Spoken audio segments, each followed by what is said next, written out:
முதலமைச்சர் பதவியை ராஜினாமா செய்த பிறகாக நேற்றைய தினம் தேர்தல் முடிவுகளும் வெளியாகிவிட்டது.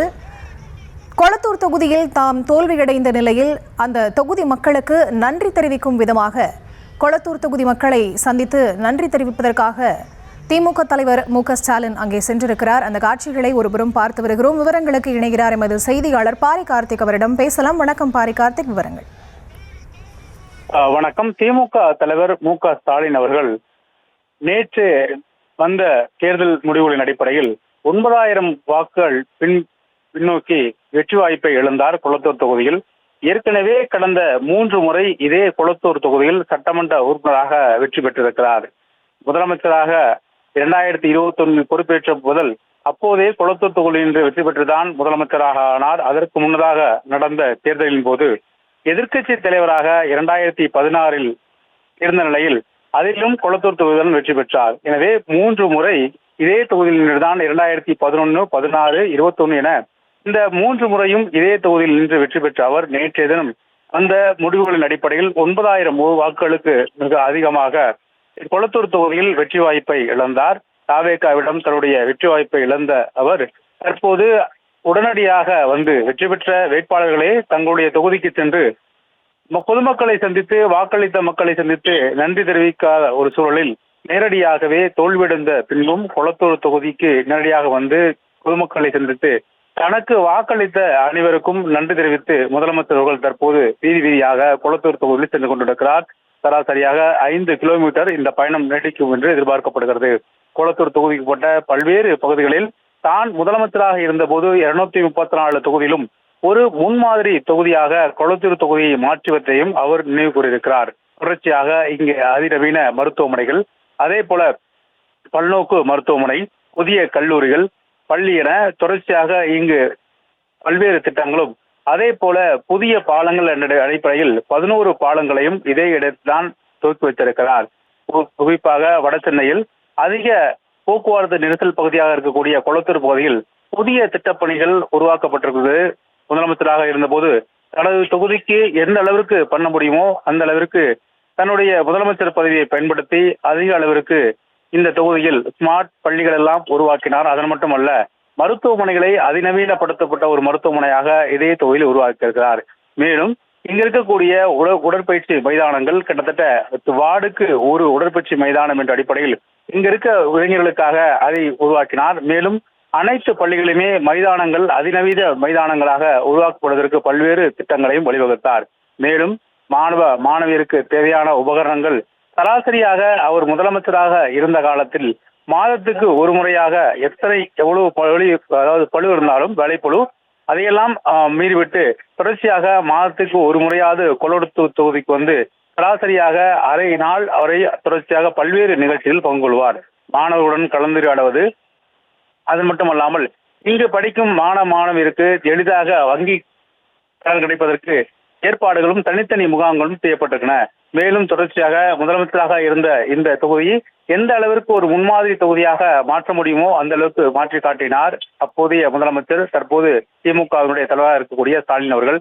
அதன் மட்டுமல்ல, அனைத்து 234 தொகுதியிலும் மாவட்ட வாரியாக 2026 நடந்து முடிந்த இந்த சட்டமன்ற தேர்தலில் கூட இறுதியாக நாள், அதாவது சராசரியாக 6 மணிக்கு பிரச்சாரம் முடியுது என்றால் 5 மணிக்கு தான் கொளத்தூர் தொகுதியில் தன்னுடைய பிரச்சாரத்தை துவங்கினார். அப்பொழுது பேசும்பொழுது கூட நான் ஒரு அது அதிகமாக படித்த மாணவன், எனவே ரிவிஷன் என்ற அடிப்படையில் தான் இந்த பிரச்சாரத்தை இங்கே முன்னெடுக்கிறேன். நான் ஒவ்வொரு இடங்களுக்காக சென்று பிரச்சாரம் செய்ய வேண்டிய தேவையே கிடையாது.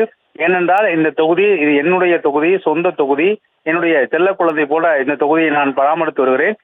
அதனால்தான் நான் அனைத்து இடங்களுக்கும் பிரச்சாரம் செய்த இங்கு நான் வரவே இல்லை. கடைசி 1 மணி நேரமே இந்த பிரச்சாரம் எனக்கு போதுமானது, அதிலே நான் எளிதாக வெற்றி பெற்று விடுவேன் என்று அவர் கூறினார். ஆனால் நேற்று நடந்த தேர்தல் முடிவுகளில் 21 சுற்றுகள் நடந்தன. கொளத்தூர் தொகுதியை பொறுத்த வரைக்கும் இந்த 21 சுற்றுகளிலுமே சராசரியாக ஒவ்வொரு சுற்றிலுமே 100, 200 என வாக்குகள் குறைவாகத்தான் பெற்றார்.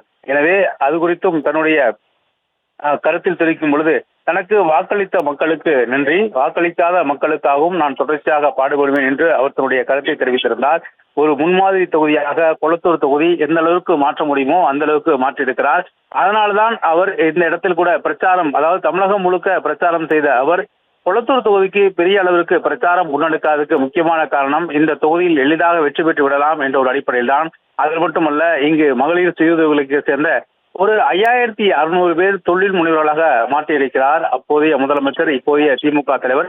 ஏனென்றால் அப்போது அவர் தொடர்ச்சியாக இந்த தொகுதியில் மாதத்துக்கு ஒரு முறை சிறப்பு முகாம்கள் நடத்தப்பட்டு அதன் மூலம் தொழில் முனைவோருக்கான கூட்டுறவு திட்டங்கள் மூலமாக அவர்களுக்கு மானியத்துடன் கூடிய தொகையும் வழங்கப்பட்டது. மேலும் இங்க இருக்கக்கூடிய மாணவர்களுக்கு என்று அனிதா அகாடமி என்ற ஒரு அகாடமி ஒன்று உருவாக்கி நீட் தேர்வில் இங்க இருக்க மாணவர்கள், கொளத்தூர் தொகுதிக்கு உட்பட்ட மாணவர்கள் இலவசமாக நீட் பயிற்சி தேர்வு நடத்துவதற்கான அனைத்து முயற்சிகளும் 2 விதமாக, ஒன்று அரசின் சார்பில் நேரடியாகவும் அதே போல திமுக சார்பில் நேரடியாகவும் என 2 வகையாக வழிகள் செய்யப்பட்டிருக்கிறது. இங்க இருக்கக்கூடிய மேல்நிலை முடித்த அனைத்து மாணவர்களும் பங்கேற்கும் வகையில் இலவசத்துடன் கூடிய அனைத்து பயிற்சி வகுப்புகளும் இங்கு நடத்தப்பட்டன. எனவே அனிதா அகாடமி, அதே போல அரசினுடைய பல்வேறு திட்டங்கள், எந்த ஒரு திட்டங்களாக இருக்கட்டும் கொளத்தூர் தொகுதிதான் முதலமைச்சர்கள் துவங்கி வைப்பார். சராசரியாக நாம் ஒரு தீபாவளி, பொங்கல் என பொங்கல் பண்டிகைக்கு முதலமைச்சர் தனது இல்லத்தில் விட இங்குதான் முதற்கட்டமாக தன்னுடைய விழாவை கொண்டாடுவார். தீபாவளி, பொங்கல், கிறிஸ்துமஸ், ரம்ஜான் என அனைத்து மத நல்லிணக்க நிகழ்வுகளும் கொளத்தூரில் தான் நடைபெறும். எனவே அப்படியாக ஒரு தொகுதியாக இந்த தொகுதியை ஒரு முன்மாதிரி தொகுதியாக மாற்றி காட்டியிருந்தார். அது மட்டுமல்ல, கொளத்தூர் தொகுதியில் இருக்கக்கூடிய ஒவ்வொரு வீடுகளிலும் முதலமைச்சருடைய நேரடி திட்டங்கள் செல்லாத வீடே இல்லை என்ற அளவிற்கு நேரடி கட்டுப்பாட்டில் வைத்திருந்தார். சட்டம் ஒழுங்கு பிரச்சனை ஏற்படாத வகையும் ஆங்காங்கே பல்வேறு இடங்களில் கூடுதலாக காவல் நிலையங்களும் மற்றும் காவல் உயரதிகாரிகளுடைய நிலையங்களும் அமைக்கப்பட்டு தொகுதி முழுக்க சிசிடிவி கேமராக்கள் மூலம் குற்றங்கள் தடுப்பதற்கும் ஏற்பாடு செய்திருந்தார். ஒரு சட்டமன்ற உறுப்பினர் தன்னுடைய தகுதிக்கு உட்பட்டு எந்த அளவுக்கு செய்யவிட வேண்டுமோ அந்த அளவுக்கு செய்திருந்தார். அதைத்தான் இங்க இருக்கக்கூடிய தொண்டர்களும் சொல்லி மிகவும் வருத்தப்பட்டார்கள். எளிதாக வெற்றி பெற வேண்டிய எங்களுடைய தலைவர் இந்த தொகுதியில் தோற்றுவிட்டாரே என்று அவர்கள் கூறினார். மேலும் தொடர்ச்சியாக அவர் எதிர்க்கட்சி தலைவராக இருந்த போது கூட இங்கே சராசரியாக ஒவ்வொரு சனிக்கிழமையின் போது கொளத்தூர் தொகுதிதான் வருவார். அவர் 2016 எதிர்க்கட்சி தலைவராக இருந்த போது ஒவ்வொரு சனிக்கிழமையும் இந்த தொகுதிக்குத்தான் வருவார். இங்குதான் தன்னுடைய பொதுமக்களை நேரடியாக சந்தித்து அவர்களுடைய குறைகளை கேட்டு உடனடியாக அதற்கான தீர்வுகளையும் முன்னெடுக்க சொல்லுவார். எனவே கொளத்தூர் தொகுதி எளிதாக வெற்றி பெறக்கூடிய ஒரு தொகுதியாக இருந்தது. கொளத்தூர் தொகுதியை பொறுத்த வரைக்கும் திமுக எளிதாக வெற்றி பெறக்கூடிய ஒரு தொகுதியாகத்தான் இருந்தது. எனவே யாரும் எதிர்பார்க்க விதமாகத்தான் கிட்டத்தட்ட 9000க்கும் மேற்பட்ட வாக்குகள் வித்தியாசத்தில் திமுக தலைவர் ஸ்டாலின் அவர்கள் இந்த தொகுதியில் பின்னடைவை சந்தித்தார். அது ஒரு மிகப்பெரிய ஒரு ஆச்சரியமாகவும் இந்திய அளவில் அரசியல் கட்சி தலைவர்கள் மிகப்பெரிய ஒரு ஆச்சரியமாகவும் இருந்தது. ஏனென்றால் ஒரு எளிதாக வெற்றப்படக்கூடிய ஒரு தொகுதி. அது மட்டுமல்ல, ஒரு கட்சியினுடைய தலைவர், அப்போதைய முதலமைச்சராக இருக்கக்கூடியவர், அவர் இந்த ஒரு தொகுதியில் எளிதாக வெற்றி பெற்று வருவார் என்ற ஒரு நம்பிக்கை இருந்தபோது இதே தொகுதியில்தான் அவர் தோல்வியடைந்தார் என்பது குறிப்பிடத்தக்கது. அது மட்டுமல்ல, இதே தொகுதியில்தான் அவர் சாலை உள்கட்டமைப்பு என்ற அடிப்படையில் பல இடங்களில், அனைத்து இடங்களும் வீடுகள் தோறும் இருக்கக்கூடிய இடங்களில் சிமெண்ட் சாலைகளும் தோண்டும் காங்கிரீட் சாலைகளும், அதே போல இங்க இருக்கக்கூடிய சாலைகள் இல்லாத இடமே இல்லை என்ற அடிப்படையில் 2 பக்கங்களும் முழுமையாக, இங்க இருக்கக்கூடிய ஆக்கிரமிப்புகள் அகற்றப்பட்டு 2 பக்கங்களும் முழுமையாக சாலைகள் விரிவாக்கம் செய்யப்பட்டு குறுகிய சாலைகள் கொண்ட கொளத்தூர் தொகுதி அடிப்படையில் அதிகமாக போக்குவரத்து நெரிசல் ஏற்படும். எனவே சாலை விரிவாக்கம் செய்யப்பட்டு அதற்கான பணிகளும் முன்னெடுக்கப்பட்டன. மேலும் தொடர்ச்சியாக இங்க இருக்கக்கூடிய இளைஞர்களுக்கு வேலைவாய்ப்பை உறுதி செய்யும் வகையில் பல்வேறு நடவடிக்கைகளும் தமிழ்நாடு அரசின் சார்பில் எடுக்கப்பட்டிருக்கிறது. மேலும் வடசென்னை வளர்ச்சி திட்டம் என்ற அடிப்படையில் கடந்த திமுக ஆட்சியின் போது 1000 கோடி ரூபாய் முதற்கட்டமாக ஒதுக்கப்பட்டது. மேலும் கூடுதலாக 500 கோடி ரூபாய் என மொத்தமாக 1500 கோடி ரூபாய் கொளத்தூர் தொகுதிக்கு ஒதுக்கப்பட்டது. கூடுதலாக 1500 என்ற அடிப்படையில் வடசென்னையில் இருக்கக்கூடிய அனைத்து தொகுதிகளுக்கும் ஒதுக்கப்பட்டது. அதில் அதிக அளவு பலன்களை அடைந்த ஒரு தொகுதியாக கொளத்தூர் தொகுதி இருந்தது. கொளத்தூர் தொகுதி தான் இந்த வடசென்னை வளர்ச்சி திட்டத்தின் கீழ் அதிக பணங்களும் அதே போல அதிக வேலைகளும் தொடர்ச்சியாக நடைபெற்றது என்பது குறிப்பிடத்தக்கது. இந்நிலையில் அந்த ஒரு முன்மாதிரி தொகுதியாக வைத்திருக்கக்கூடிய கொளத்தூர் தொகுதியில் தான் தோல்வி அடைந்தாலும் இதுவரை வெற்றி பெற்ற வேட்பாளர்களே நேரடியாக சட்டமன்ற உறுப்பினராக பதவியேற்றவர்களே நேரடியாக சென்று தங்களுடைய பொதுமக்களை சந்தித்து நன்றி கூறாத நிலையில் தான் தோல்வியடைந்த போதும் எப்போதும் போல கொளத்தூர் தொகுதிக்கு வந்து ஒவ்வொரு மக்களையாக சந்தித்து தன்னுடைய நன்றியை தெரிவித்திருக்கிறார்.